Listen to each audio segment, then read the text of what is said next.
The semantics, yes.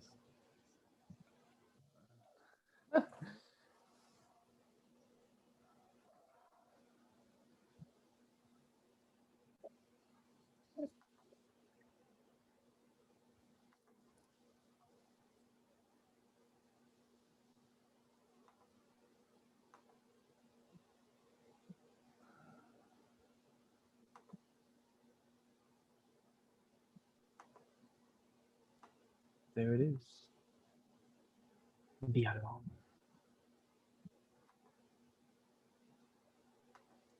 Limited time offer, $30 off YouTube TV. Save $10 a month for 3 months to explore 85 plus live channels and on-demand hits all summer long.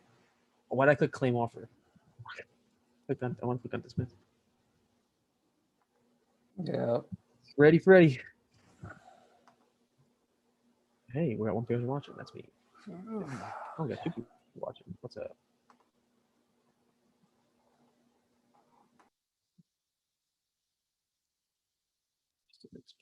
Please participate.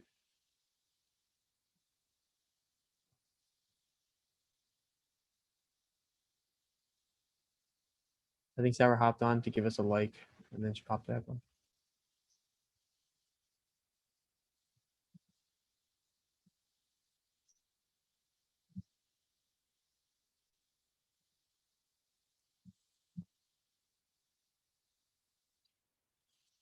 You fucking creep. They get hit with them sexual harassment lawsuits. Hashtag me too.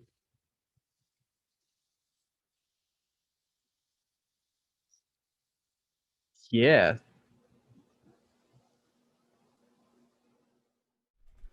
We're live. Thank What's you, going on, guys? This is Random Rabbit podcast number 10. This is going to be the last time I'll be able to do this with my fingers. We're here with Random Rabbit Someone gonna Jeremy, Random Rabbit Wyatt, and we're here to just continue the topics that we were hitting on yesterday. If you guys were here yesterday, you guys heard our takes on what's happening in the crypto market. You took our take on what's happening with GME, the rules, the laws. We're going to give you the update on what happened. We're going to tell you the results from what came from the bloodbath that was Bitcoin. And we're going to be hit with some world news that's kind of pretty shocking. And so let's start this puppy off. How you guys doing today? Oh, doing pretty good. Let me turn this little gain up here so I sound. Well, I'm pretty good. I'm pretty excited for the rest of the week for the stock market. But we're gonna go for Wyatt's news first before we get to the more exciting stuff.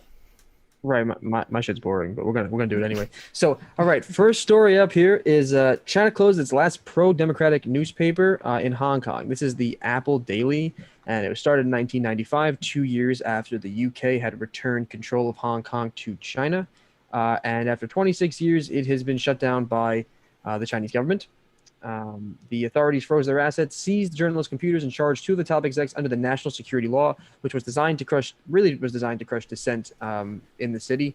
And this is really important to note because this is a government that is taking down basically free speech because it dissented against the Chinese government's narratives and was very critical of China.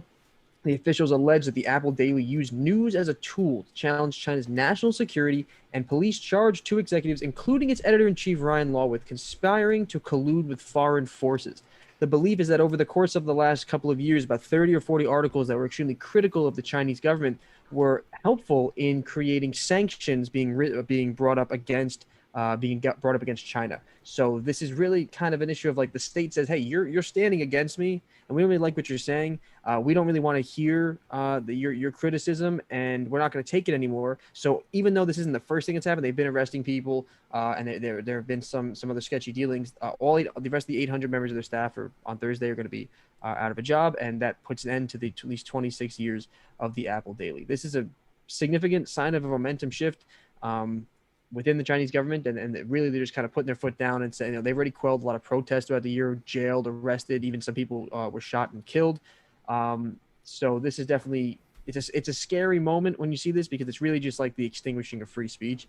So, people who take that for granted, or don't think that opinion should be heard in the United States, that we shouldn't talk about things, pay attention to this, because all around the world, people lose their rights of speech and their ability to talk openly without fear of persecution or some type of harm coming to them.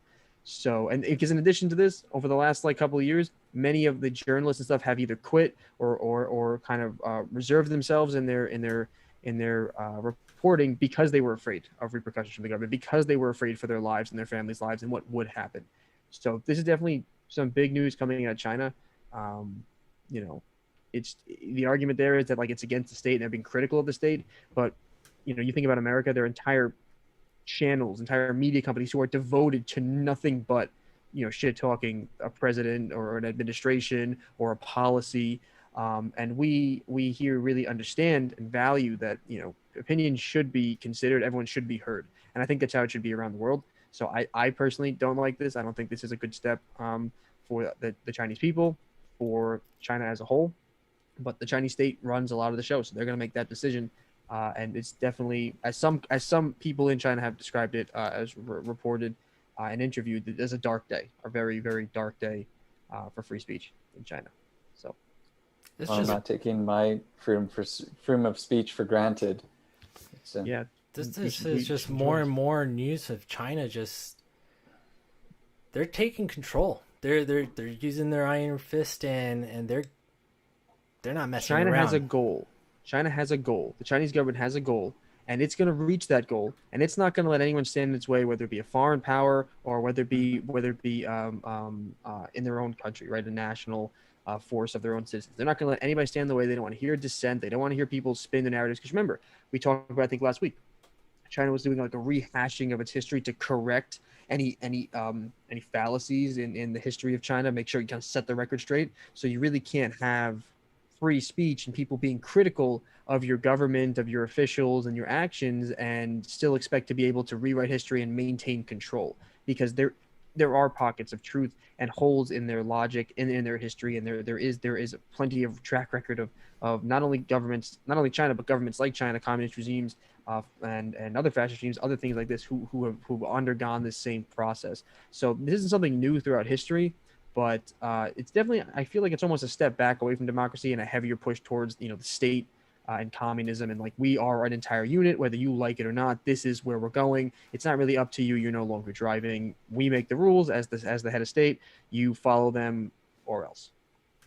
And not just an or else of oh, you might get shit talk, bad things will happen to you, or else your freedoms will disappear. You will live in a bigger state of fear if you try to step up to something bigger than you.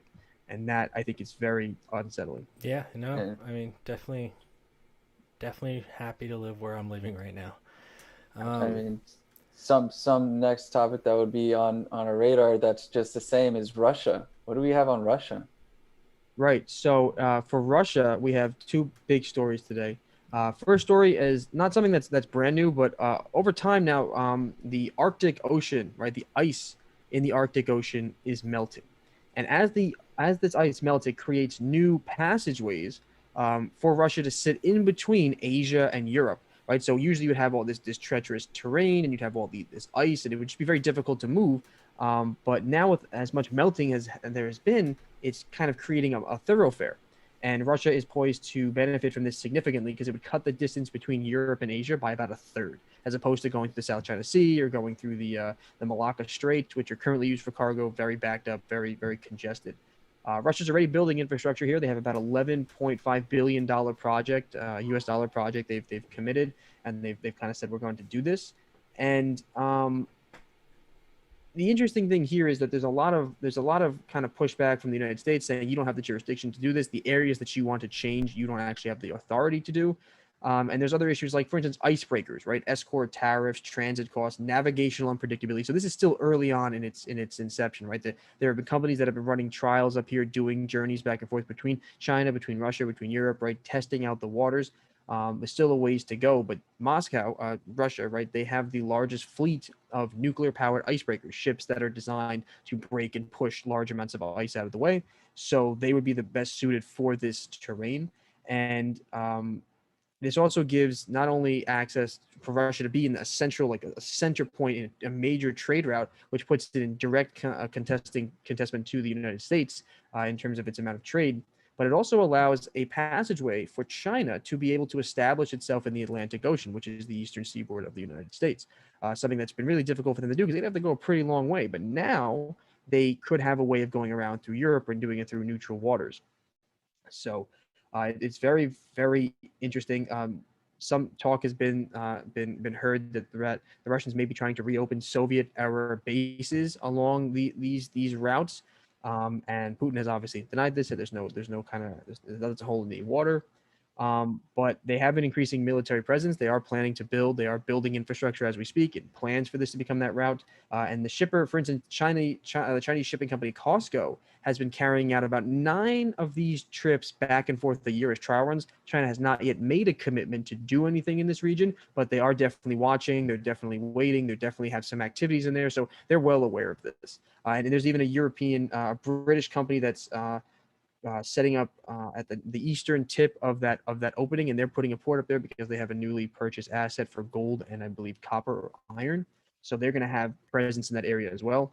So it's definitely going to be very, very interesting. The U.S. says they have no jurisdiction. Russia is, going to kind of do what it wants, and this could put Russia on the map in a bigger way, boost its economy, bring some more trade traffic to them, as well as allowing new thoroughfare for China and for other countries to get back and forth through this territory.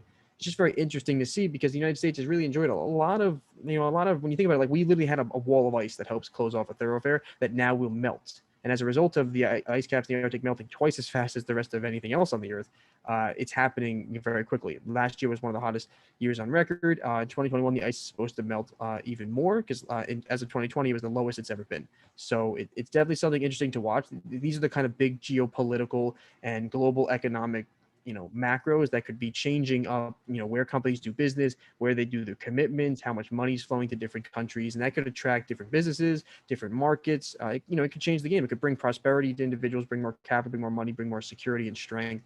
So I definitely think that this is something that's really important. It's still got a ways to go. It's still really under development, but it's something to pay attention to because that over the next couple of decades could be a game changer in the geopolitical landscape of the world. You can't sleep on Russia. I mean, they've been quiet, but they work, they hustle. That's why they're a world power. You gotta watch. It's been a dream of Russia to do this for a long time, but with all the ice, it hasn't been there. Now they're like, holy shit, the ice is melting. We've got the most icebreakers. This is going to connect 2 of the largest trading partners in the entire world and give a thoroughfare to the Atlantic Ocean. Like this could be primo passageway. This could be, a lot of income in terms of trade, tariff, escort services, etc., to Russia. So, good stuff. Good stuff. All right, looks like Russia is still not out of our news outlet. What's next? No, the third topic today is Russia fires warning shots at a UK vessel, or did they? So, okay, so to understand this, you have to understand that Russia annexed Crimea in 2014 from the Ukraine. However, there are a lot of countries that don't recognize the Crimea water space territory as being owned by Russia. They view it as still being Ukrainian. So relationships with the Ukraine may be different than relationships with Russia. So apparently the Russian Defense Ministry said its armed forces fired warning shots at a British destroyer violating its territorial waters near Crimea, about 3 kilometers inside that territory. Then an Su-24M, I believe they're called MiGs, aircraft dropped bombs along the path. About 30 minutes later, they left. Right, so a bunch of warning shots. They left. When they returned, the UK ship said they were innocently passing through and no shots were fired. We experienced the ship that was shadowing us, which is common protocol, and we were made aware of training exercises in the region. Which is interesting because then the UK Defense Ministry then comes out and says this is something we expected. Normal dis and misinformation from Russia trying to throw confusion. This didn't happen. It didn't happen this way. But it's important to note that the UK is among the countries that don't recognize that this annexed land is part of the Russian territory that's still part of the Ukraine, and they still have friendly relations with the Ukraine. So some analysts believe that this could have essentially been a political trip to literally just show Russia, like, we don't honor this as yours. We still think this belongs to the Ukraine. We contest it, so we're going to sail through it as is. Apparently, there have been some other events like this within the last 10 years where the UK has done similar activities. And also then denied that they ever occurred, that Russia ever fired at them, or that Russia ever chased them out of that territory.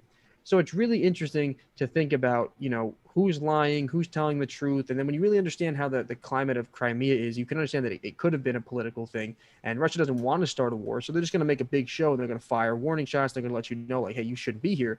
But actually hitting the ship is an act of war. That's the tricky spot. And, you have to think that, sailors in the UK would know that. They would say, like, we're gonna test this and see how far we can bend it before it breaks. Let you know that we're not really tolerating what we see here. So definitely an interesting story. It's definitely a lot of tension, a lot of aggression, a lot of people throwing around their political ideas, letting people know it's what we think. This is what, this is how it's going to go. And definitely big changes. So happening all over the world. So, at the same time, while Putin and Biden are having conversations and trying to make nice, you have like the new leader of Iran saying, we're not going to do that. You have Kim Jong-un saying, we're not going to come to the table, talk about nuclear talks. And you have people in the UK or allies of the United States, going and encroaching upon Russian owned territory and saying, like, this is what we think. So regardless of whether you think that should have been annexed or not, because you don't know the whole story, I believe there is some measure that Crimea used to be or probably belongs to Russia, and that's why it was annexed, because it should have been part of the territory. There's a history there that I do not fully understand, but that's why it's hard to make that decision. I just don't know if it's the best time in the world to go around and start, picking at people and trying to start fights. So maybe this was one of those like COVID things where, like, we've all been locked down, we haven't been paying attention, but now that we're coming back out, we're gonna let you know, like, this is how we stretch, this is how we flex, and this is our birth. So very interesting. Definitely a very interesting story that caught my eye today. And it's just, anytime there's conflict between Eastern, Western powers and anything with firing warning shots, yeah. Anytime there's firepower involved, it's like, all right, guys, let's not cross that line right now. We're trying to go for world peace, not really trying to look for wars right now, but these political areas of land, it's still a huge thing. So right, the ownership of these territories, and it's just it's something to pay attention to. When world powers are shooting at other world powers, regardless of whether the shots are landed on board or next to it, you might want to pay attention, just because it's important to know. Because if the day comes whenever there's a war, there's a conflict, you don't want to be like, oh my god, where did that come from? Like, no, you could see the building blocks leading up to it. It's always better to know these things than to not. So big day over there for Russia today, I'll tell you. Okay. What is this about big tech buying up renewable energy? Right. So, data centers consume, to put it lightly, an absolutely ridiculous amount of power, right?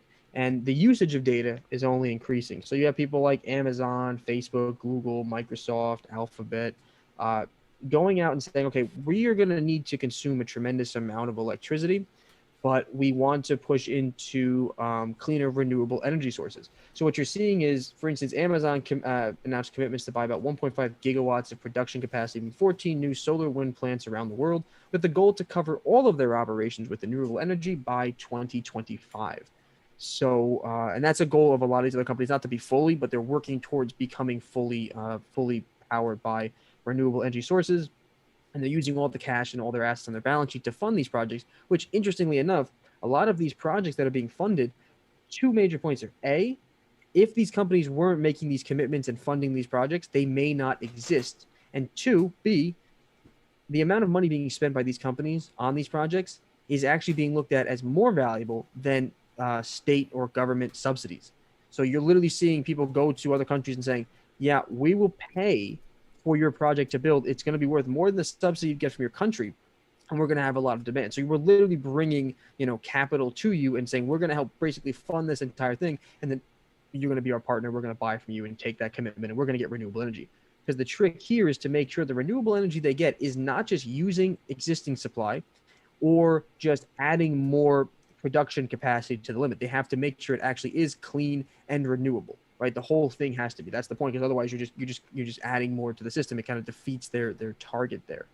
So it's definitely very, very interesting. Google is even trying to aim to do this hour by hour, meaning they're going to manage their entire power grids and figure out a way to, at what points in the network, of current, that they need to add in different renewable energy sources, that the grid is being powered by the majority of renewable energy, both when it's in heavy use and when it's not in heavy use. So they're looking by hour to literally do this very, very granularly. So you're seeing a very big push into this theme here. And some of the drivers include 5G, working from home, and pretty much everything is data driven. So in a data driven information era world, the amount of electricity needed to keep all these data centers online as we expand them is growing, and these companies are starting to buy renewable energy so they can put themselves in that market and be able to keep their centers up and running. Facebook said it's already reached its goal of buying enough energy to power its global operation, including its data centers. But it will continue to look for more opportunities to buy to prepare for future growth. And this is interesting. In 2020, Facebook's power consumption grew by 40%. So that probably makes sense, being that everyone was kind of locked at home on the internet. And Microsoft also says it has deals in the wings that, even though it hasn't announced them yet, when it does, it will make them one of the biggest energy buyers in the entire world. So big tech is looking, and not only looking, but funding, not just investing, not just committing, funding these projects to grow them so they can power their networks and their data centers and their assets on renewable energy. So definitely very, very interesting. Not only for the tech companies, but for the people that are receiving the capital and actually on the receiving end of this. And not only for the whole industry. And what this means is probably a driving force to get people inspired to make these kinds of things, because they know tech companies are going to spend lots of money to help us make this project. We will go out and pitch these things. And I could imagine seeing more companies that are going to be working specifically in renewable energy into the future. Definitely, for sure. I mean, I remember we were talking a couple days ago about renewable energy and what it would take for Texas in order to be able to handle the large, I mean, they're saying, hey, crypto miners, come over here to Texas. And we're here thinking like your guys' capability of creating energy and sustaining that is abysmal. You guys are suffering right now. And to say that you want to take on such a mountain, like taking on cryptocurrencies and mining, if big tech companies are coming up against this, is this going to create a problem for state use utilities? Possibly. I don't know. I mean, this because of the same. This really goes to the corporations like PG&E or whatever electrical company is actually going to take on this kind of feat over here. So, for Texas, they have these either higher rates in which they say, hey, you either get paid for what you use, or you could be on this variable plan where you're going according to, the time of day and energy consumption, per hour of when the most energy is being used. And that's a lower rate. So you pay lower rates. That's what most of the Texans opted in for. So, and then out of nowhere, the grid went down, power consumption was needed, demand went up, that they understood supply was necessary, and they raised the price. And they took the hit. And that's where you look at, this is completely down to energy is only made not according to demand. It's made consistently, but demand may shift according to either season, period, or whatever's going on in the state, like a natural disaster. And so, and to answer your question about utility companies, remember that there are big green plan initiatives, and there already are government subsidies and government tax benefits to companies who do change parts of their network into solar, wind, into cleaner, more renewable energy. So I don't know how much of an effect this will have against renewable countries, because most of these commitments are not actually on American soil. They're actually in other countries around the world. So it's pretty interesting, but I think utility companies will continue to evolve their business model as far as they can, because they're a lot of them are heavily regulated, so they're kind of subject to the state. So if the government keeps funding it, that's where we need to kind of put into perspective that this is a race between advanced technology and keeping up the supply of electricity necessary for these advanced technologies. Mm-hmm. And that's where renewable energy, everyone's looking for advancements in this renewable energy and trying to get a leg up so that we are ready for more advanced technology. I mean, 40% boost in Google for electric consumption. Facebook. That's still crazy. And it's just going to be getting higher throughout every year. Sometimes I think our development of technology and uses of data is going to outpace our ability to maintain the networks providing them. Shut your mouth. I will be there, standing tall. Standing Standing excuse me, Mr. tall. China. All right, excuse me, Here, China. Or here this to America over here. provide I the can say whatever I power want. needed for You- all technology No. to strive You know, to guys, the moon. I'm waiting for fusion. I'm waiting for graphene. I'm waiting for all these big tech to come out in mass production so that we can actually get some, I don't know, free energy. You know, I'm there's a excited lot for all of the third people- world countries who and all the miners who are gonna die in the mines for these dreams. Be like, oh no, what happened in Chile? That's a shame. But we got all that lithium, right? All right, word. We'll just cover that up real quick. Oh shoot. Gotta come from somewhere. Someone's got to do it, and I can promise you, there ain't gonna be well-to-do people down there with pickaxes mining that shit. I mean, that's Yeah. real talk. Saying that. We're going to take a little break. When we come back, we're still covering the main topics today. What's going on with GME market? What's happening in stocks? What's going on in crypto? What happened between last night's podcast and this podcast? You're going to want to stick around. So we'll be right back, and thanks for joining us. Subscribe to our YouTube. See you soon. Hell yeah.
Welcome back, guys. This is Random Rabbit.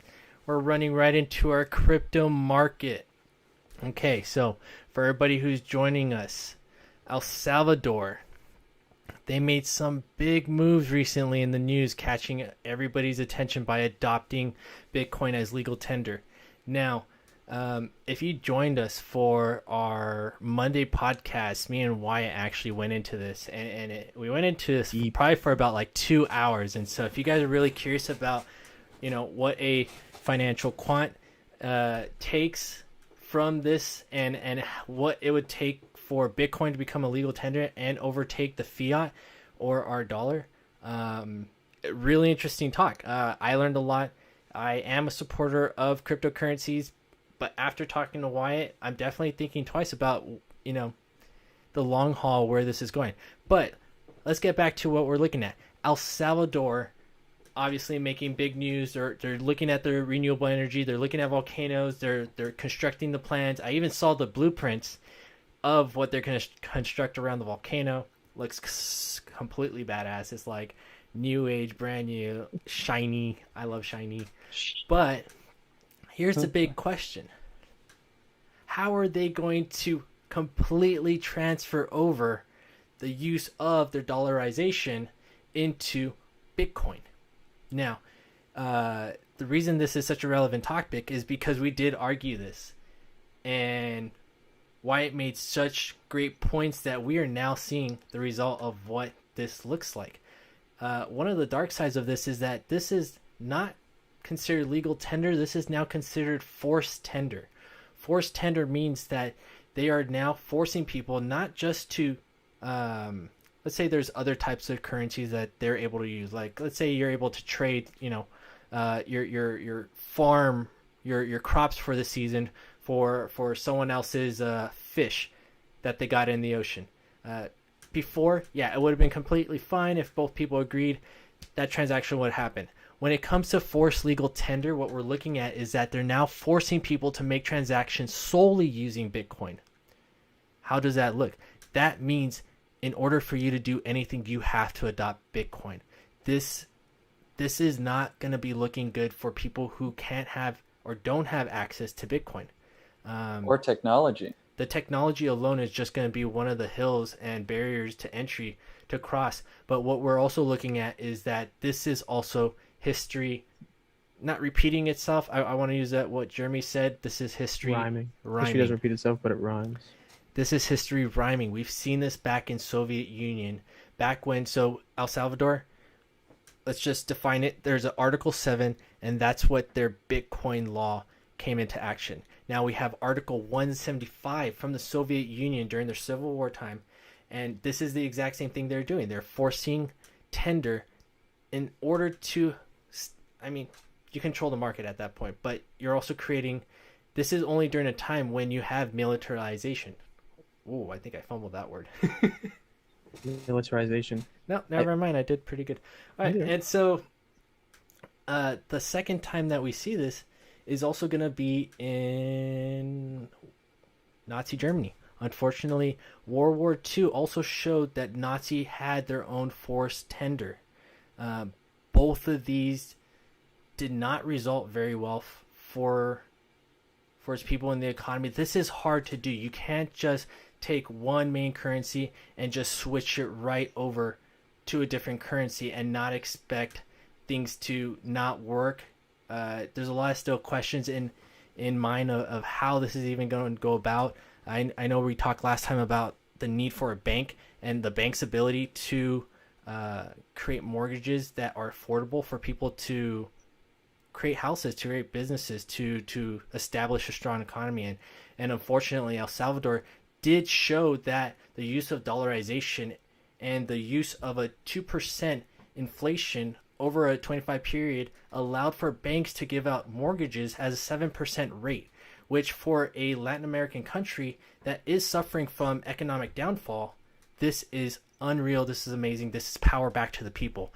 And unfortunately, due to where Bitcoin is, its volatility, and how it's still structured, this is still brand new. We're still figuring out what this really does.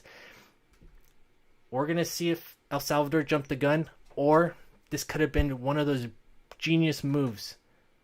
What you got? I think the main thing to take away from this is when you talk about progress, everybody, they always say, we have found what we believe to be the future. So that is going to be the future, whether you like it or not. It omits laws, hypocrisy, rules, moralities, ethics. It takes away from the masses and says, this is the objective we're going to reach. So the important part of this, I think, the takeaway is there's a flip side to these arguments. And it's not just in whether the technology is sustainable, whether it's good enough, whether it can actually do what it says, whether it's secure, how many people like it. It's what is the legality and the reality of being able to take society and say, we're going to change it into something else. And it doesn't matter if you like it or not. This is what's coming. This is what's going to be new. It doesn't matter if you can afford it. It doesn't matter if you like it. It doesn't matter if you vote for it. It doesn't matter. We make decisions. And one of the big things about this is that if there aren't a lot of centers of control, even though it's on the blockchain, there's nothing stopping funnels of corruption and fraud within the country. There's no regulatory body. There's not necessarily going to be a clear-cut system to make sure that everything is done fairly and equally. Because even though everything's recorded on the blockchain, there is no enforcement of anything. The blockchain does not enforce itself. You still have to have a way of keeping order. Yeah, you have a record, so it's easier to find all this information if you can track those individuals, but who enforces it and who decides to enforce it? Who creates the laws and who decides that those laws are valid?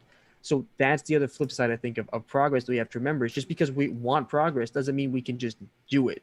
You know what I mean? There's a lot of other considerations. In this case, it's the legal and historical value of forcing a different legal tender and changing an entire system because you want it that way.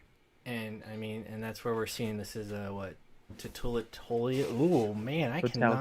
Totalitarian. I'm gonna skip you know what this all big reminds me words of? today. This reminds me of November 16th, 2016, November 8th, when India switched its notes, its 500 rupee notes and 1,000 rupee notes, and devalued everything. They banned 86.4% of their cash. 98% of all transactions is through cash. They had lines for banks for changing these worthless notes now, worthless rupee notes that they had for their new rupee notes, and this was all done just like right away the government said it would help with less corruption and less tax evasion, but it was a painful transition. It was 50 days transition of brutality. They reorganized the entire wealth structure. They said, listen, there's all this corruption stuff. We don't know how to solve it. So all your money's worthless. Everything you own is worthless. We're decommissioning all of our money. If you want money, you're going to get in line and you're going to get new money. And you know why it's going to happen? Because that's what we said. And all that stuff you own, everything, the valuation, done. It's gone now. I instantly devalued everything you held in your hands. That was 1.3 billion Indians that had to go through this kind of thing. That's crazy. Hopefully the transition to Bitcoin isn't as brutal as this.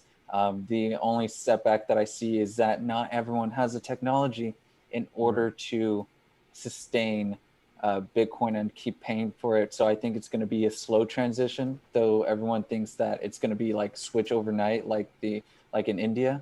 I don't believe that's going to be so. I think they're going to do a slow transition there because that could be very detrimental. And even though El Salvador, part of the bill is like, we're going to offer training and we're going to try to give you resources, there's no guarantee that's going to be for everybody equally. And, with the problem with that is with power and with technology is what if you can't pay your bills in Bitcoin and other places, right? What if you can't? Like, what if there's a difficulty? There could be you could poke out a million little individual cases, but it's just a sweeping reform on a cutting edge of technology on something that's so new and untested it could be very dangerous for the population. And really, what is a country but a collection of its people? The ruling class, the people at the top, they make up a small fraction. The majority of the production and power comes from the people who are affected by those changes. Absolutely. So, I mean, the story is only going to progress. El Salvador is just starting.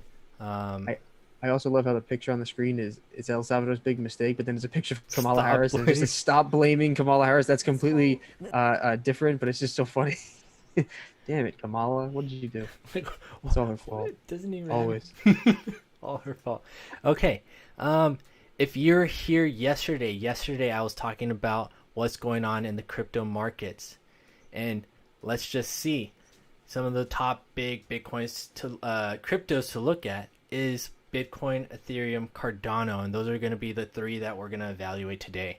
Part of the crypto market is that a lot of these charts are readable in the sense that there's certain levels that need support in order for it to continue growing, and if it doesn't experience that growth, there's a bottom floor that will then have its own resistance and start challenging its support to either bounce back up to its ceiling or continue going down. And that's exactly what we're going to be looking at today. And if you guys listened to me yesterday, it was a bloodbath, right? But today was green fields, baby.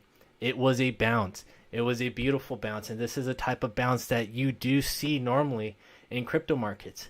But let me tell you, your heart goes nuts. This is not something that you can just like...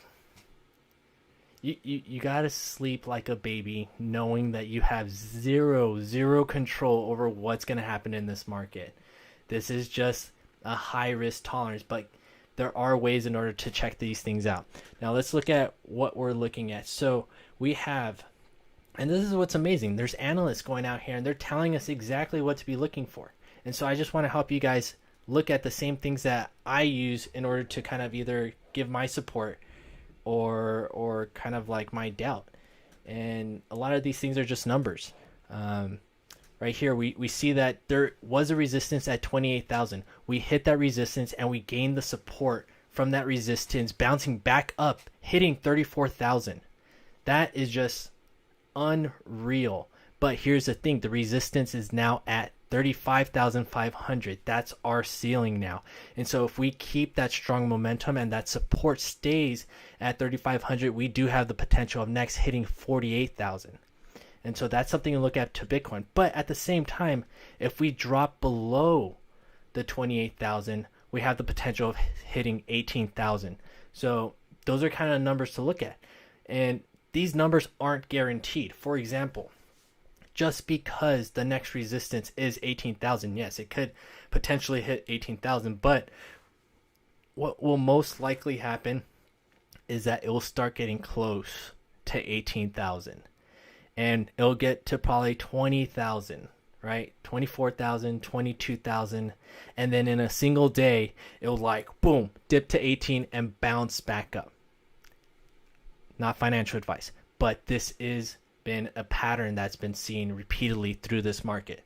Now, next one is Ethereum. Ethereum right now has taken a big hit. If you were holding Ethereum 3 months ago, you're looking at your profile being 50% to 60% lower from what you had just a few months ago. But there is hope and or resistance.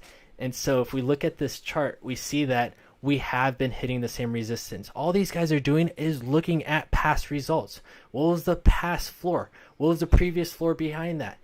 What were the parts where there was resistance, and where were the parts that support then drove it up? Remember, we're looking at this and we're looking at the support here. Guess what? These guys were looking at the exact same support and there was a growth. Is there going to be a growth here? I don't know.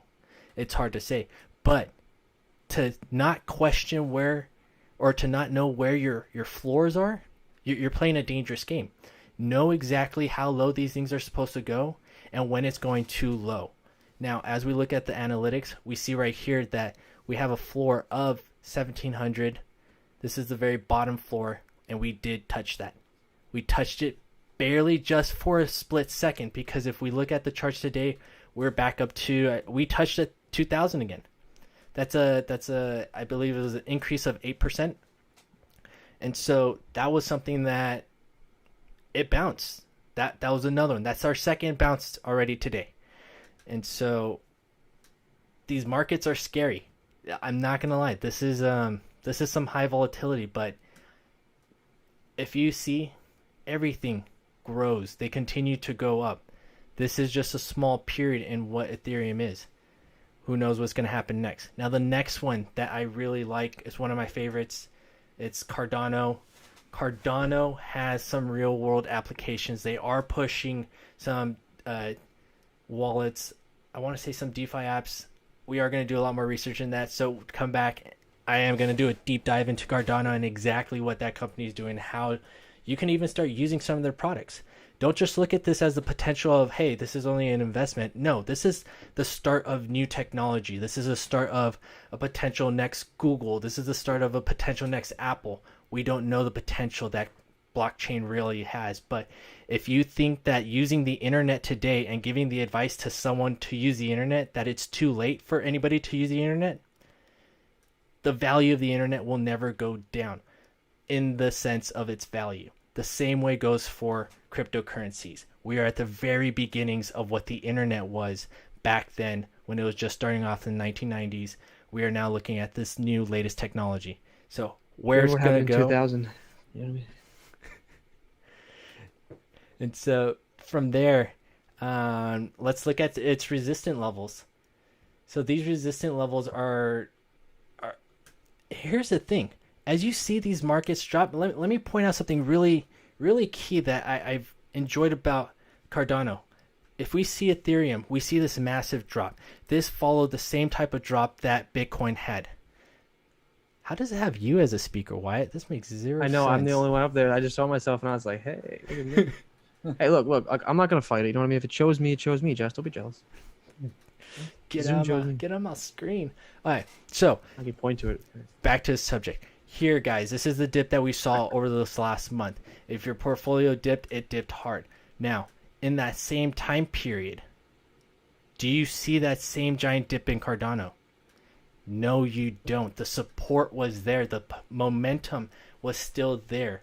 Now we're currently hitting a floor right now, and this should be around $1. This right now is referencing its ADA to Bitcoin, and so the metrics are gonna look very skewed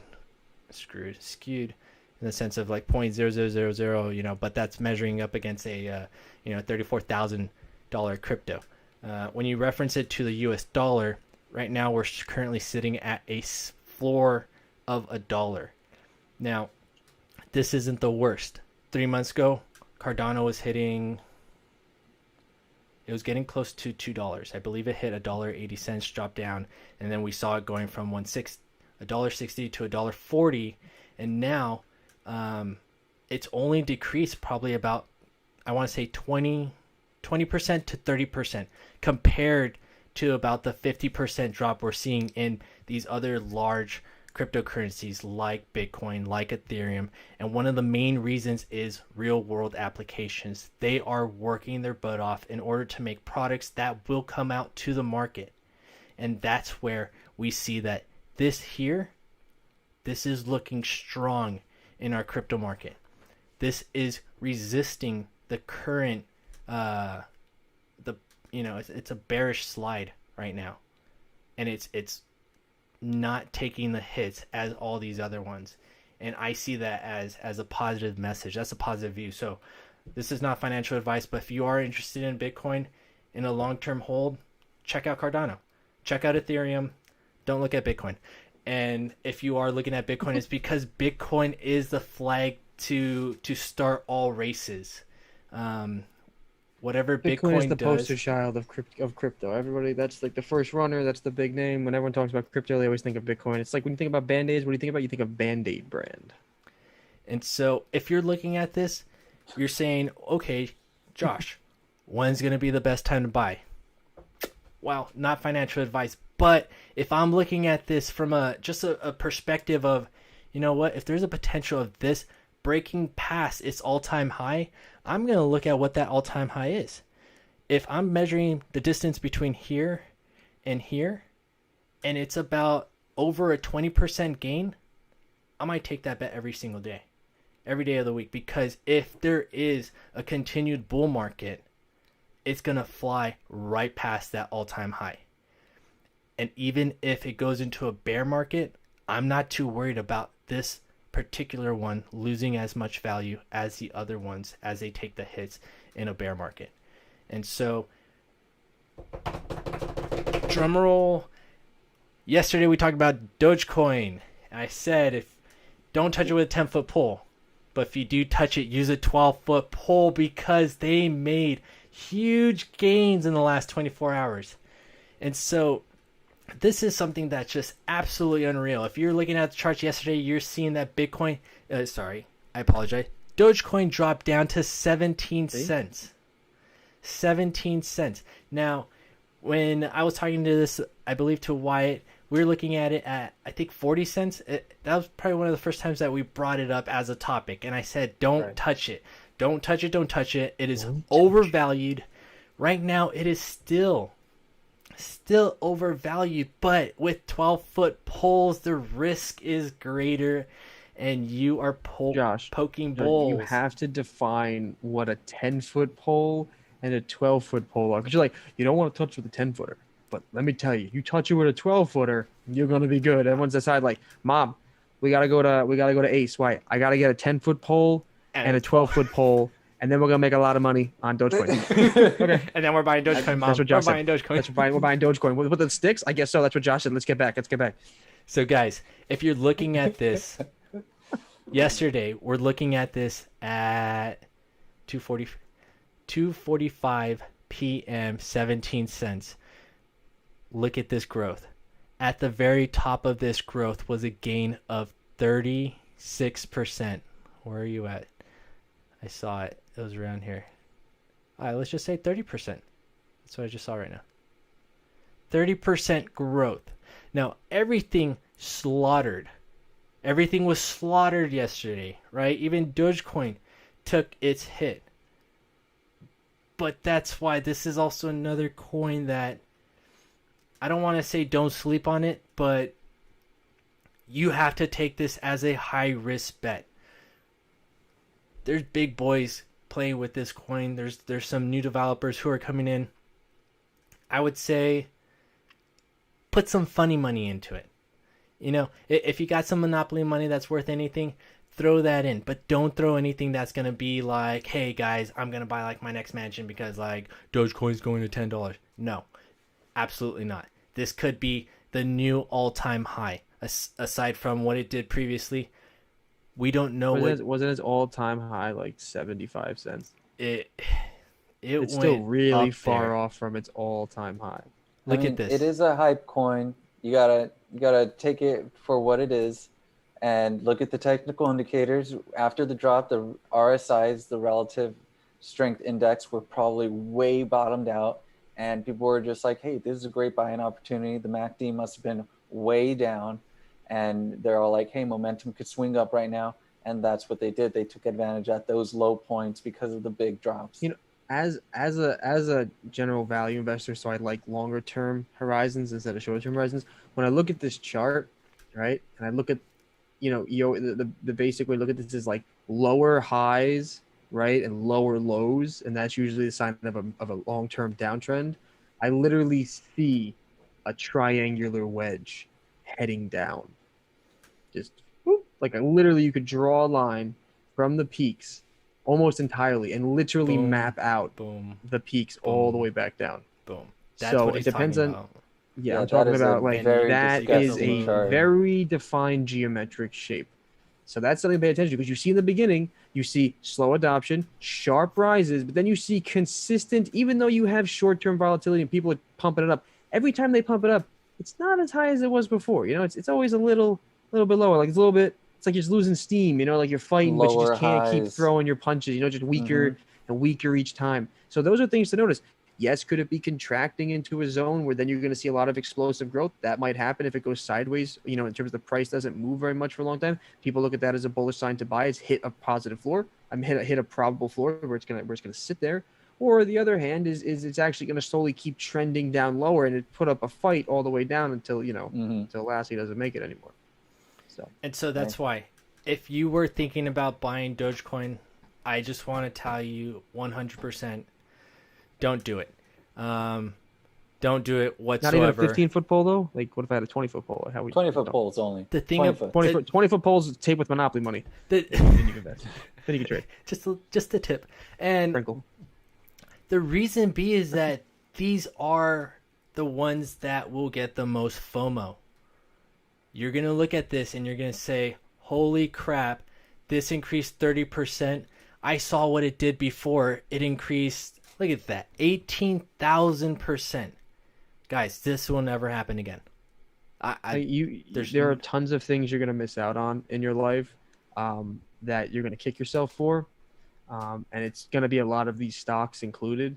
But the key is, just because you missed out doesn't mean that buying in now is going to be the best answer, right? Especially after large gains. So, when you see this short-term run up right there, you see like almost vertical line going up, like that is a lot of buying pressure all at once. That's a lot of people exerting an opinion at the same time, right? It's not a gradual growth. That's very quick moves. When things go up very quickly, sometimes things come back down very quickly. So, don't be upset. Yes, it's painful. We all share the same sentiment. Of course, if I went back and put a bunch of money on these positions, I could have made myself a nice fortune, and then I wouldn't have to worry about all my bills and my loans. But that sucks. But the stupid thing to do is then go to throw your money onto the fire and burn it, and then complain that your money's gone, because then you'll get stuck in a cycle where you'll just keep doing that and doing that and doing that, and that it's wasteful. Take a breath. Take a step back. A secret: use VWAP, volume weighted average price technical indicator. Use whenever you see the volume going down, just wait for it to settle, and then when you see the price, the volume go up more than 10-20% on its average, look at it and then get into the trend, ride the trend. The trend makes money, and the volume weighted you just price need to average set yourself up. The volume weighted average price is based on, depending on how much volume there is, it tries to find a price that's fair for the amount of volume in the market. So you're not buying or selling at prices that are basically inefficient. So it's a helpful guide because it really tries to ping the price to the actual amount of activity in the stock. So it's a good place to start with your valuations, or as at least as an indicator to enhance the full spread of indicators you may be using, because it helps you find better prices and helps you kind of figure out where your entry and exit positions are. We should make videos about these things and explain them more. Absolutely, because the more cryptocurrencies are in the market, the markets are regulating themselves according to these analytics. And it's the people who are coming over from the stock market, jumping into cryptocurrencies, viewing these things and being like, holy crap, this is like free cake. All my technical indicators are actually working, where in the stock market right now, we're just like screwed. Well, that's the thing. You have to remember that these positions, right, these assets are only being traded on technicals, or only being traded on speculation and gambling. When you have market assets, you have them, they're part of funds. They've got people investing for the long term, people investing for the short term. You've got algorithms, high frequency traders. You've got all kinds of volatility and volume from every different class of investor. But generally, when you get to riskier and more foreign assets, you find that you'll find less and less, like diversity among the investors, and you'll probably find like a select group of investors. And in cryptocurrencies, what you see is just a lot of people trading technicals and betting on the price going up or down, right? Just trying to catch those dips, buy the dips, right? Sell the peaks and continue, right? Playing that game because you just want to make as much money as possible, while it lasts. So, and for the final part of our crypto section, what we're going to do is we're just going to keep introducing you guys to some of these cryptos that we think you guys should probably just check out. These are guys who also have real world applications, and they also have a really cool name. And this is Polkadot. You got to remember Polkadot. What is it? What is it? I don't remember. Polkadot. Come on, you have to remember it after that. You have to try it. All right, so Polkadot. What's the name of the coin? I don't. Polkadot is live, and they are in their third stage of development. Now, just to put this in perspective, I believe Bitcoin is, I'm not sure if they're in their first or second. I feel like they're in their second now, but their second is still, the problem with Bitcoin is that its scalability is going to be proven a problem in the long term. Now, companies like Polkadot have seen this, are learning from Bitcoin, and they're saying we can do better. And so Polkadot has some real world applications. Polkadot has so much going from them. Google search them. This is just one of those helpful tips. Random Rabbit Josh, go ahead and check out Polkadot. And we're going to move on to our next subject, which is now what everybody's been waiting for. This is the stock market. All right, guys. So let's just talk about something really quick away from the meme stocks. The U.S. Supreme Court just bolstered the presidential power over the Housing Finance Agency and moves against shareholders. So the U.S. Supreme Court just passed its legislation on one of these. Well, let's just start from here. The Federal Housing Finance Agency. This is where you get your mortgages from. They are very, very widely known. It's Fannie Mae and Freddie Mac, and their mortgage finance companies. This is a lawsuit which stems from 2008 housing crisis, where shareholders have pursued litigations challenging a 2012 agreement between the Federal Housing Finance Agency, and we're going to put it as the FHFA, and the Treasury Department. The feds, through the FHFA, instituted the profit sweep in 2012 to more quickly reclaim taxpayer dollars that kept the firms afloat after suffering steep losses to help stabilize the economy. Now, the shareholders are pushing this litigation, and they're asking for their money back. They're asking for $100 billion plus in this money that was taken away from them in dividend. And the thing is, the courts did not give the shareholders what they wanted. They sent back the case. They sent the case back to lower courts. But you know what the Supreme Court did rule on? They said, it seems like the FHFA has a permanent director in place, the head of the FHFA, which the court deemed unconstitutional because there are not proper checks and balances. The U.S. president can now choose to oust the director. That is pretty big. People didn't like that. You can see in Yahoo Finance what happened today with all those Federal National Corporation mortgage stocks there. And it's a $5.5 trillion market of the mortgage market. So we're gonna see a lot of things happening with this. 60% down for the majority of these stocks over here. And this is from the Federal Treasury for a mortgage corporation. So look through those.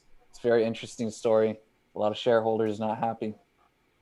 And so right here in the Yahoo Finance, we're currently looking at, you're saying the top biggest losers of the day? Yep, the biggest losers of the day off of Yahoo Finance. And you can see the Federal Home Loan Mortgage Corporations. And these are all mortgage stocks. And these actually can be counted as collateral for these large institutions along with their treasury bonds. That was something I learned today. It was very interesting. They actually found these to be stable enough to be used as collateral.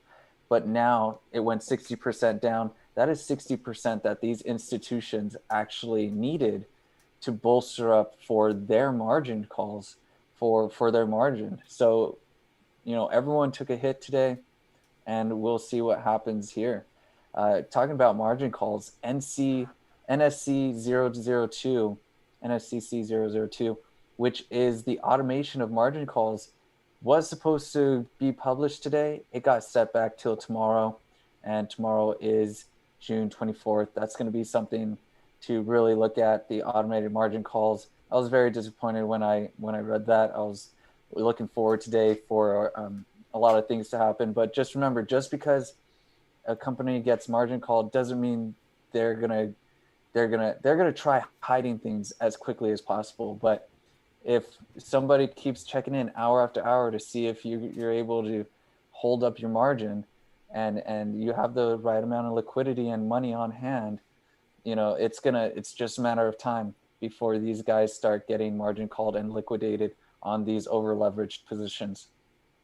And this was saying that before, what was the time period that they had in order before they were margin called? And margin called is saying that, like, I have this amount of money, I'm going to use it to trade, and pretty much the current system before the rule takes place, I think you're telling me that it was like a simple phone call of like a whole month of, hey, do you have those funds? Do you have that liquidity?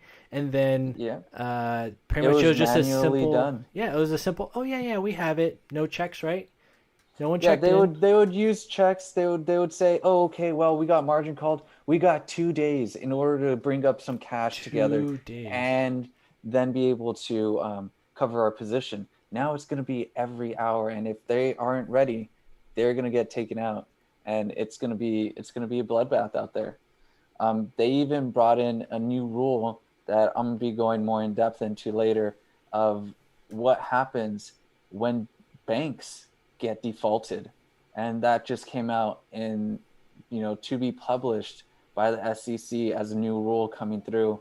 And that's going to be another interesting thing that I'm going to touch upon. They have a specific section on banks defaulting. They just brought this out. We know what's happening. All these rules are coming into place for a reason right now. They could have been put in place years ago, but right now, this is all happening because there are a lot of over-leveraged institutions, and it's only a matter of time. The reverse repo rate today is at another high, and I'm not surprised. $813 billion in reverse repos, and it's just going to keep going higher. It's just to touch on something of GME.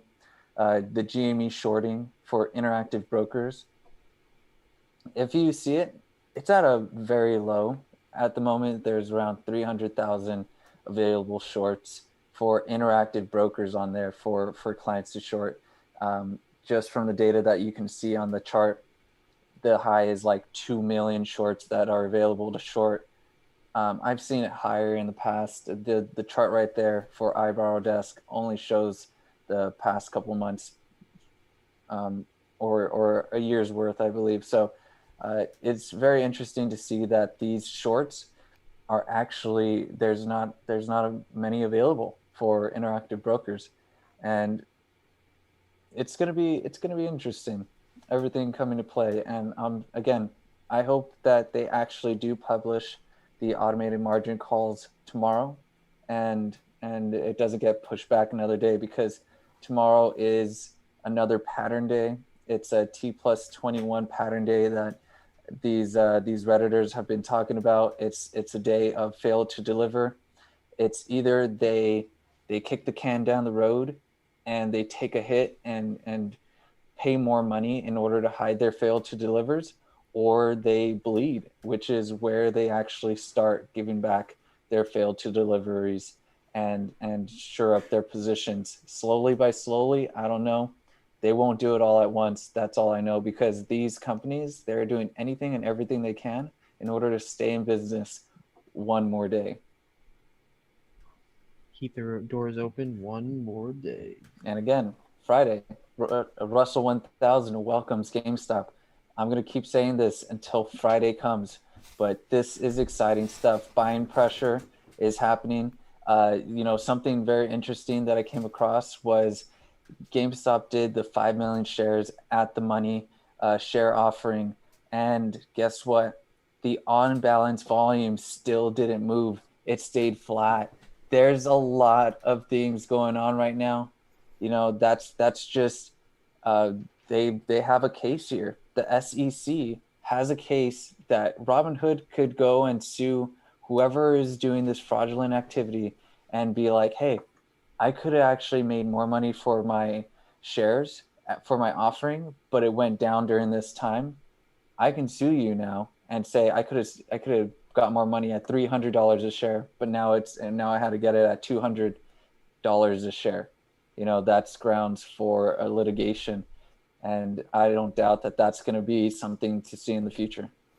Okay, and with that, we'll take a short break. We're going to come in, we're going to finish up this section with some more stock information, and we're going to jump right into science. And so we'll see you right back. This is our second break. Subscribe to us, and we will be right back. Man, we are so basic.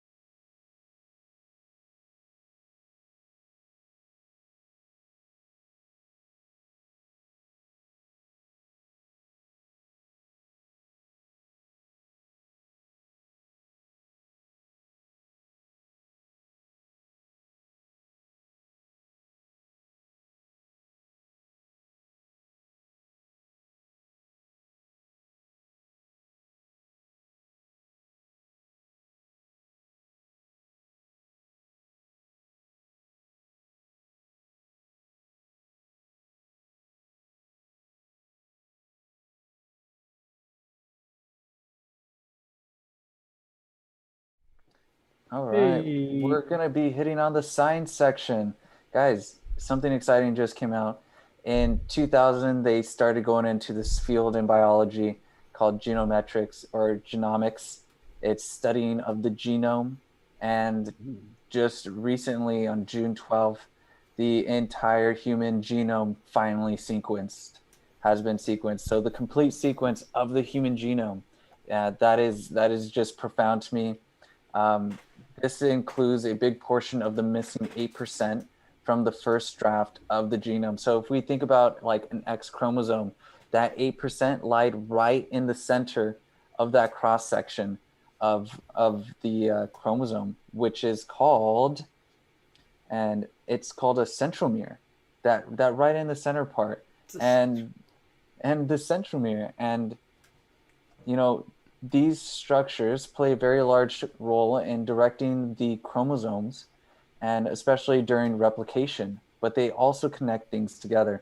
So that is that central part is like the powerhouse of movement and replication. So of course it would be complicated with technology from back in 2000, and now finally we get this new technology called the T2T, the telomere to telomere consortium. It came out and had finished the first truly complete 3.055 billion base pair sequence of a human genome. 3.055 billion base pairs, that's a lot of data. That is a lot of data. Stupid amount of data. And this is a human genome. You want to know what the fascinating part is? They didn't use human DNA. They didn't use anything that they used something that has the human genome, but it's not human. They used a molar pregnancy, and it comes when a sperm fertilizes an egg that does not have a nucleus. It produces a human genome, but it is not an actual human cell or a human being. It ends up being removed or disappears on its own. So this could be for ethical reasons that these scientists use this, and it also gives way for more research in the future. For actual human cells to be researched upon, and this molar pregnancy only had 3.055 billion base pairs. They had that frozen. They had this whole genome frozen, and there could be degradation, their degeneration. There could be a lot of problems with it. So when we actually start getting actual human DNA, actual human genome, human cells, there could be billions more base pairs to be looked upon. So it's quite interesting. They say over here that when they say a finished sequence, it's a technical term, meaning that the sequence is highly accurate with fewer than one error per 10,000 letters, and highly contiguous, with only remaining gaps corresponding to regions whose sequence cannot be reliably resolved with current technology. So this technology is still at its, it's not at its infancy. It's at least like, if we're thinking about, the human life, it's at least like 10 years old. It's still getting up, still trying to run. It's still trying to get up there to where technology could be. And with this current technology, we could look at, as we get better at this, we could look at more targeted medicines for humans. There's a lot of things that this could help out with, and it's just starting. So we'll see as everything goes on, what can come out of this. All right, so I say let's random rabbit this. What is the potential of future technologies, and when do you think the first commercial company is going to come out with a product where they're genetically modifying your babies in order so that they're, first of all, resistant to disease and immune, and they're going to start off with that, but then they're going to progressively move into the modifications of, how perfect can you make your baby? What traits? What type of? Don't we already do that? Yep. That was the CRISPR section. That was CRISPR. Yeah. I would say now commercially, as it becomes more readily available, isn't this is a huge leap in science? As in, we're able to fully map it. Where previously, we're just kind of shooting in the dark. Where it's like, okay, yeah, we could change traits, we could do this. This is full on genetic manipulation capabilities now. Yeah, this whole section is on the science that comes out of this is what have the functions of the chromosome and which parts are the specific regions. Do they help the body out, or more research is going to be done on the chromosome, because the DNA genome, it is a very complex structure. And the more we learn about it, the more functions we'll understand. And it's a black hole. It's like dark matter. We know still barely anything. We're skimming the surface. And once we know how these cells work, let me tell you, the next thing would be biological computers. creating your own biological computer. That is where we say, well, we know how the human beings are made up of. We know what DNA is. We know what these processes are to make this whole system, this biological computer, move and think and act and breathe. How do you believe that that could play into our future? Then it would be ousting the human race. I'm sorry, why I saw you going. That's a huge topic right there.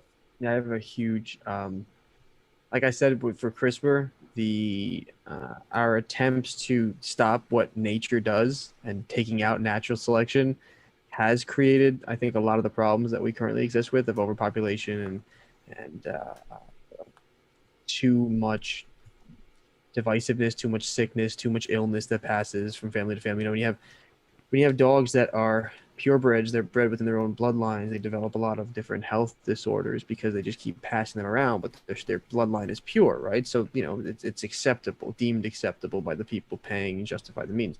When you do it to human beings, you see ever-present continuations of illnesses and diseases that continue to pass down generation to generation.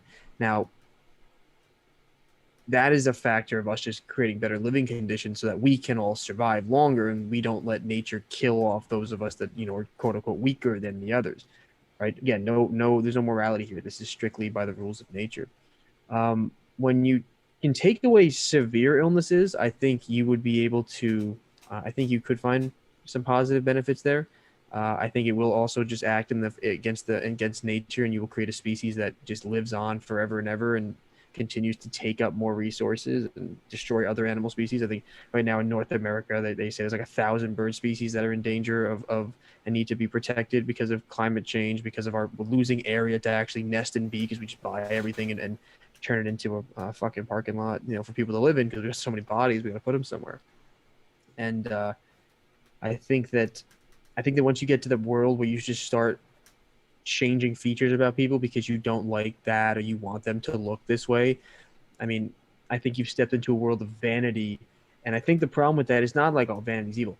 It's you get to a point where people no longer care about anything but themselves and their own. They don't care about their countrymen. They don't care about the future of the world. They don't give a shit about anything but themselves, making sure they're perfect and their bloodlines live forever.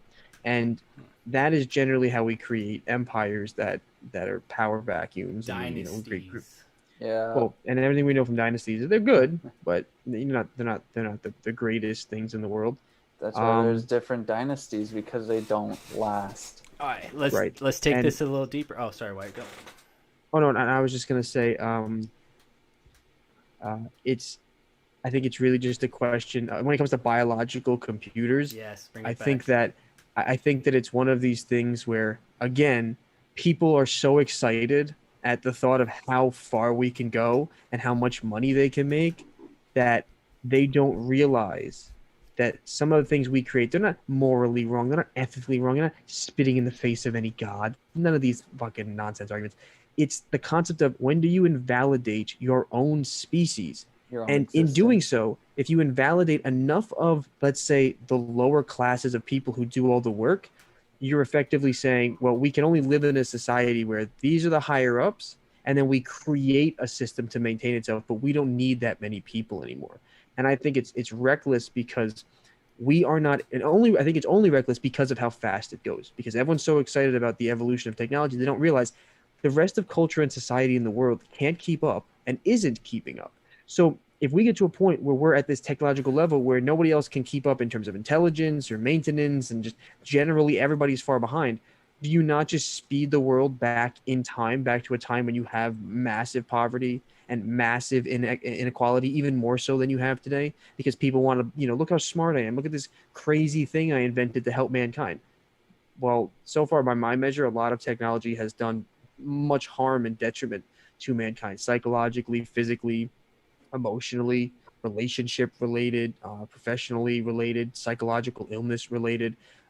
So I think that our dependency on technology is going to be the thing that inevitably forces the human race to have a reset, because we won't be able to live with it if it ever goes away, or we will create a technology so great that it that it literally makes us obsolete. So we kind of put ourselves between a rock and a hard place where if we turn it off, we're fucked. And if we keep letting it grow until it invalidates us, we're fucked. We need to find some middle ground, and we need to figure out a way to invest in getting people to be smarter, to be capable of maintaining these systems, capable of finding jobs and positions and ways to keep the human race going without just replacing everybody with a machine. Okay. So, Now, or AIs, let's or bring biological on computers. let's bring on a little creativity and imagination. Now, they said that they had coded the first hello world right into the DNA.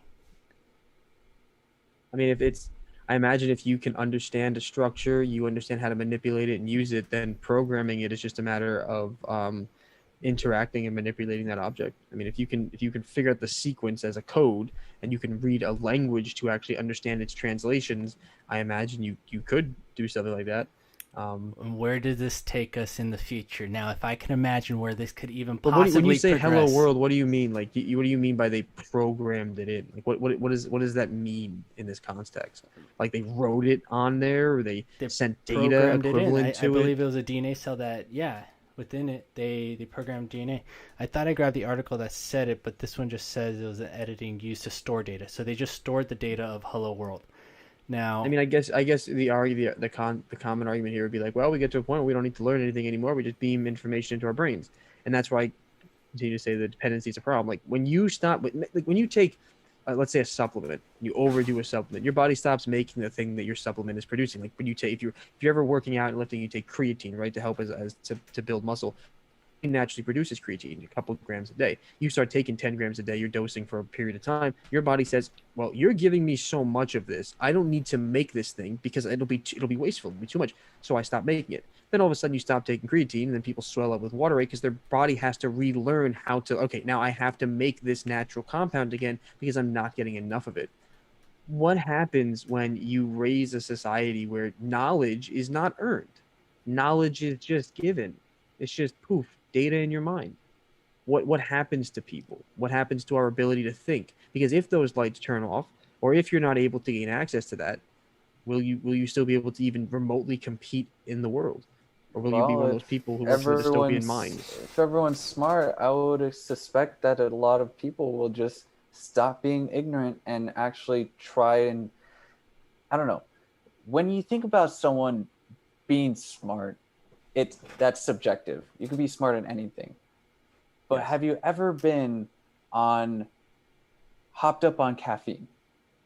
So much caffeine that you're just like, I want to learn everything. I hope that when we get to that point where we're that smart, we love knowledge and we start trying to figure out more knowledge because this and this happens, and the brain starts putting things together and starts forming ideas, and then your ideas spin off to inventions, and then you're right there just working. Hopefully, if that occurs, people take advantage and not just stay lazy, but they say, oh my gosh, I could do math. I was never able to do math.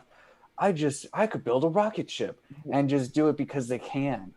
What Most about people feel like they're not smart enough, and that's the big deterrent from people in school going further, because they've gotten bad grades and they don't feel smart enough to be in the system. So Well, they're always going to think they're capped off. Okay, but I have a question. What about all of the people in the world who don't subscribe to the ideology that life is supposed to be a never-ending quest to learn and do as much as you possibly can before you die, and that they subscribe to the ideology that life is meant to live and enjoy? And I don't want to spend 30 years learning everything under the sun so I could spend 40 years building and working like a dog so I can retire happily and have earned my place in the world. Or better yet, that I am at a position in my life where I am forced to do those things because I will not be able to pay for my food or my housing unless I have learned all of this information to get even a starting level job.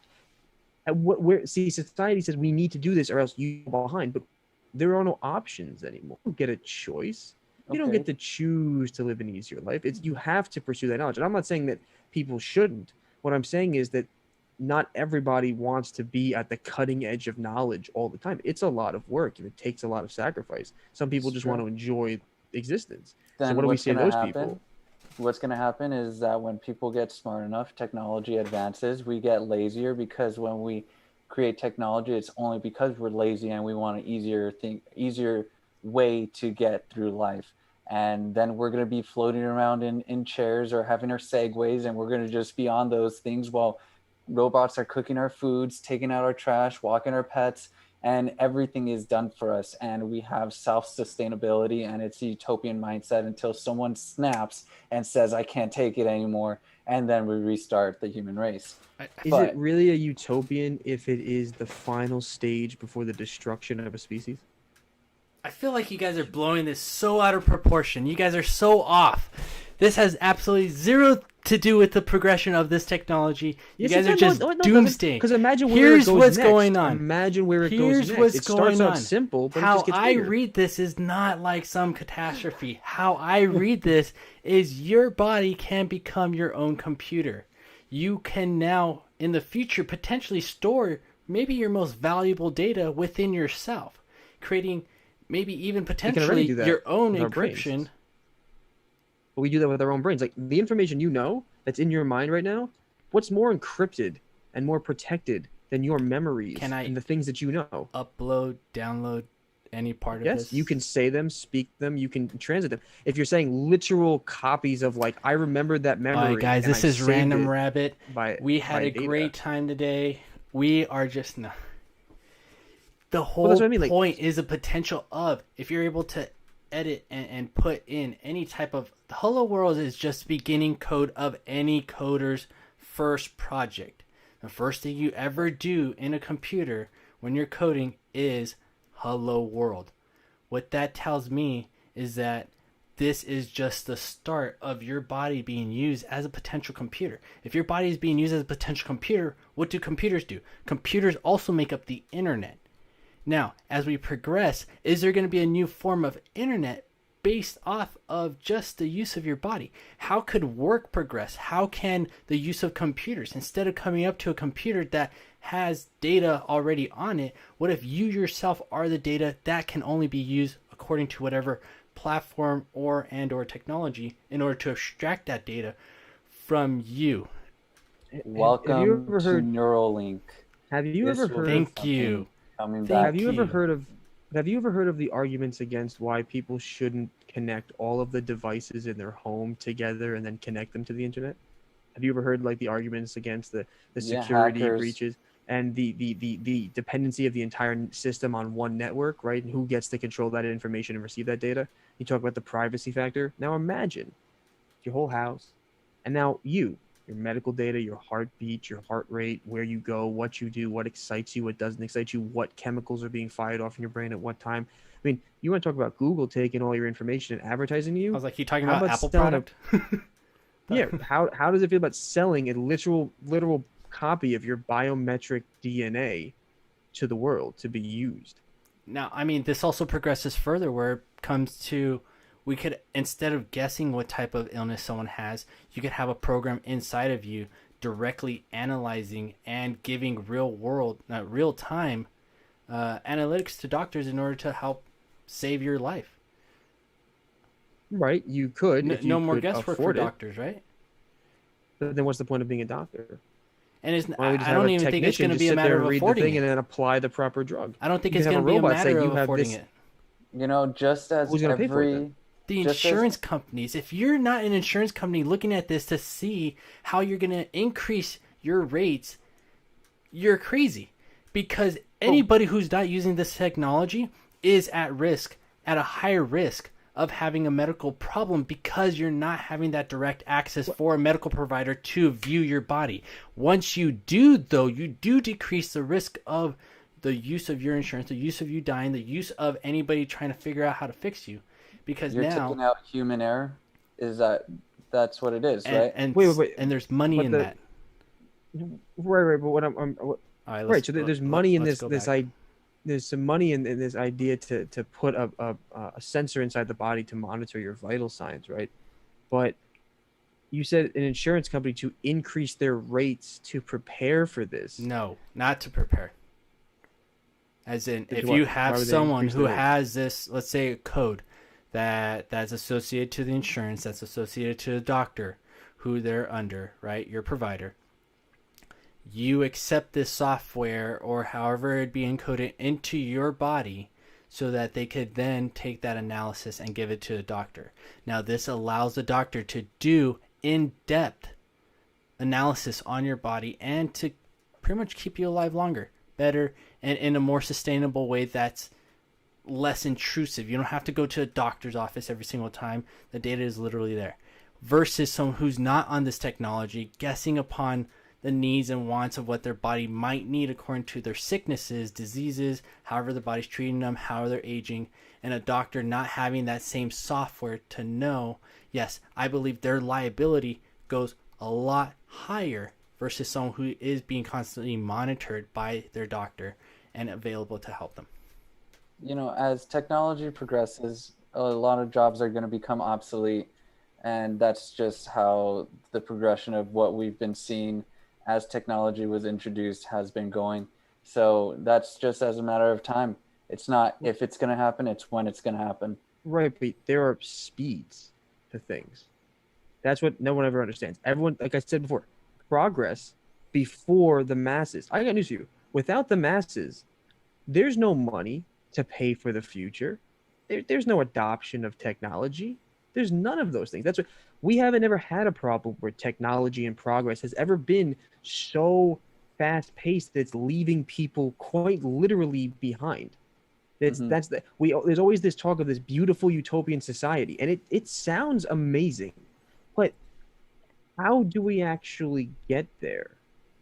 You know, those are the things I never hear. I hear so many ideas about what the future is going to be, but I don't ever hear an answer to like how we actually get society. You're not going to get an answer from me.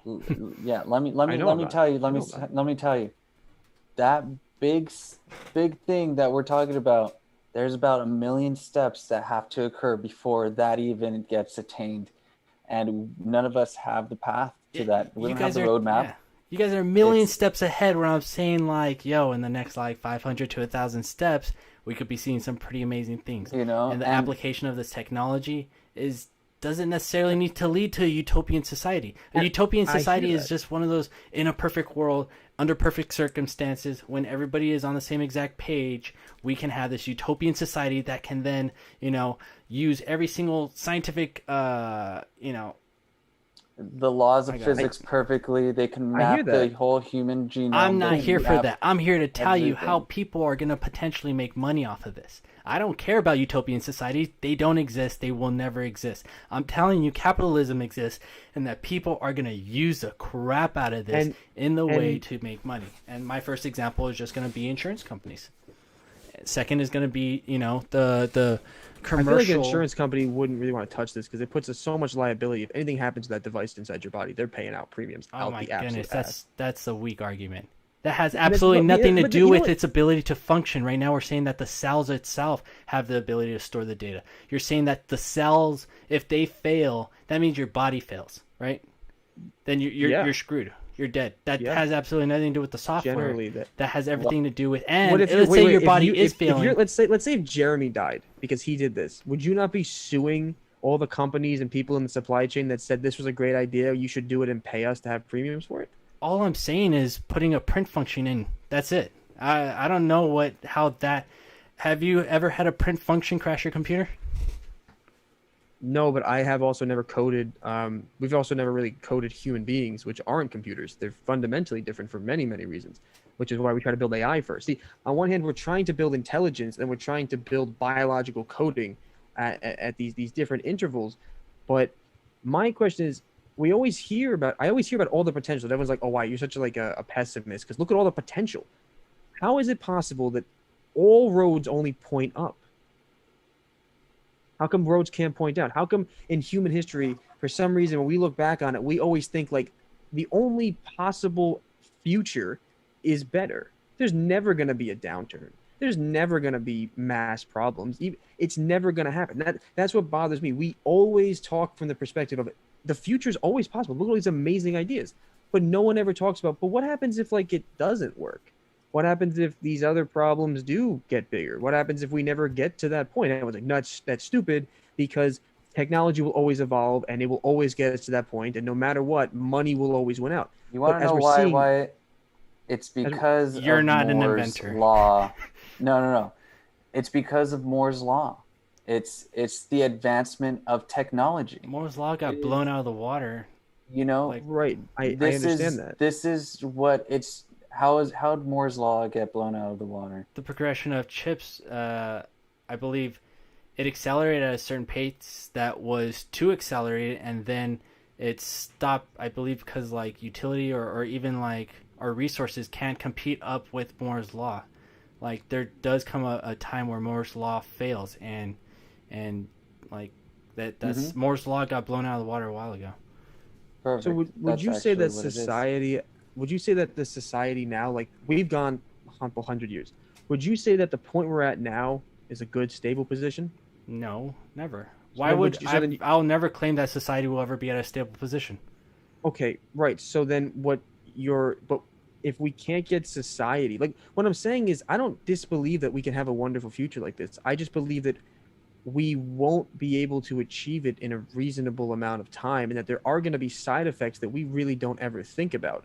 The number of jobs that we lose, but we don't actually cover them because we don't balance policy and innovation. We just innovate for profit, and then everything else just kind of, you're either a winner or you're a loser, Yeah. right? You're either a winner or you're a loser. But the problem is that the winners of today only exist because of all the losers at the bottom who buy and sell and produce and take part in the system.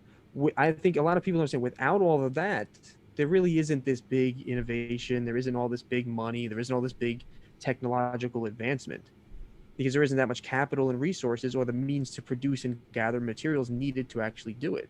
There's a balance that needs to be struck that I think we just stopped caring about because we figured we have enough money. Money will solve all the problems. Money and technology will solve everything. But money is a way of buying production and manpower, which is a way of getting the materials needed for the smart individuals to actually be able to build these things, which can then be sold to continue to make money as society improves. If you flip that balance, eventually technology and money will only get you so far, and then you'll kind of just run off the rails, and you won't have anything to catch you on the way back down. This is all for them coding data into. No. This is what you asked. What the future thing is, and that's why when I argue about the future, I look at the path not from necessarily like I don't look at it from the path of like what it could be. I try to figure out, okay, I want it to go to that place, but how do we get there? And then I say, what about this? What about this? No one ever talks about how we go from A to B. Everyone talks how we go from A to Z and say, just hope in it, man. That's the rules of nature. We're just gonna get to Z. Doesn't matter how. I don't know the answers, but we're gonna get there. But I'm like, yo, I want to get to B, and then I want to get to C, and then I want to work my way to Z because I would love to get to Z. Hey, but how do we get to B? Why you have 24 hours to go into a rabbit hole and discuss this whole A to Z plan? Because it's going to take that much. That it's going to take that and more to figure that stuff out. And I am going to be peacing out soon, guys. All right, let's just finish off with this final thought. One, this is cool technology. This is stuff that's coming out. There's science is being made, history is being made. Aside from the dark future that's foreseen by Wyatt, I am an optimist, and I'm a realist. I am an inventor, and I will tell you that there is a lot of possibilities of where this can go. The potential I don't disagree is great. To be scared of it, it's way too early. To think that it could be used for evil and bad, yeah, sure, absolutely, everything can be, but not morality though. I'm not talking about morality. I just talk about when I think about the world from how it actually works with paying for things and policy and people and production. Go from A. It's easy to talk about things that don't exist, right? Right. That's why until those policies, until all those things come to place, the progression of this is gonna be, real world cases where people do start building trust in this technology. We're not going to go from A to Z and expect people to accept Z. No, it's going to go from A to B, and B is going to be something super small where maybe, you have an alarm clock in your head now. Like, but that's what I'm interested in. I want to know. I want to hear about B. I don't want to hear about Z. I want to hear about B because to B is much easier to understand. So that's what I'm interested in. Everyone always what I'm saying is everybody always tells me about Z. Yeah. I want to hear about B. And I am comprised of both optimism and realism. this is why I have this photo here today. You're welcome, guys. It's a pretty good photo. Pretty good photo. Very Mediator. Well, remember, when there's money involved, there is no limit in resources. Just remember that.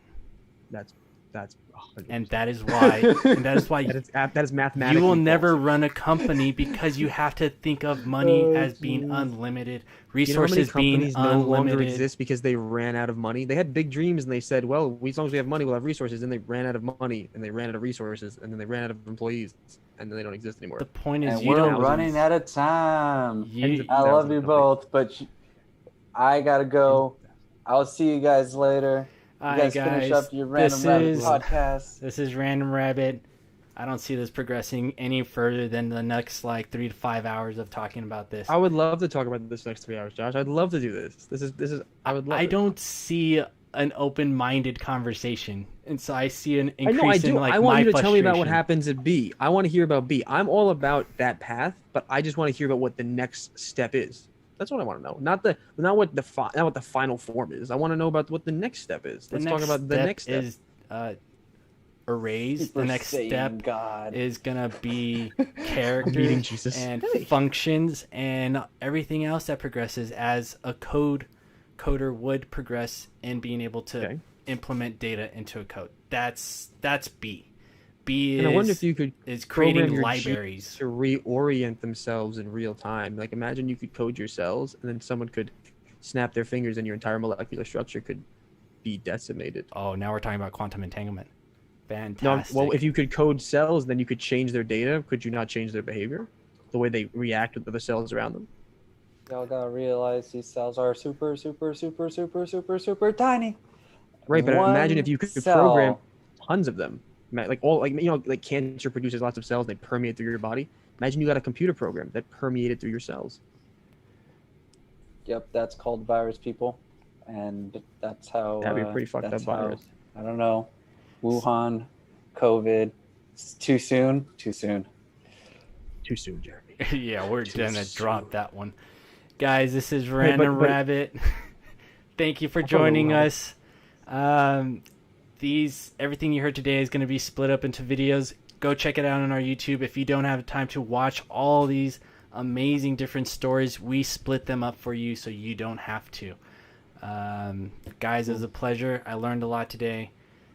There's still so much to go. As you guys see, knowledge is unlimited. How you attain it, though, is very limited. We're here to fill in that gap so that you're not wasting your time trying to figure out what's relevant. We're here to tell you what's relevant. And if you guys want to go into theory, just put it into the comments, and we'll answer your questions. Let us Please know. give us topics to debate about. I Let would us love know it. what you want us to debate about. You see, we have 3 different characters up here. 3 different rabbits, 3 I'll different do this all holes. day long. I'll do this all day long, baby. All right, All day guys. long. Well, you guys have a good one. And subscribe to our YouTube. Hit the subscribe button. It's the You know you only want way to. we're going to survive. If not, we're going to be homeless. And with that, you guys have a great night. We'll All right, be I'll see back y'all I'm tomorrow. gonna have a duplex cardboard box, by the way. Okay, Really show nice. off. Yeah, get a garden.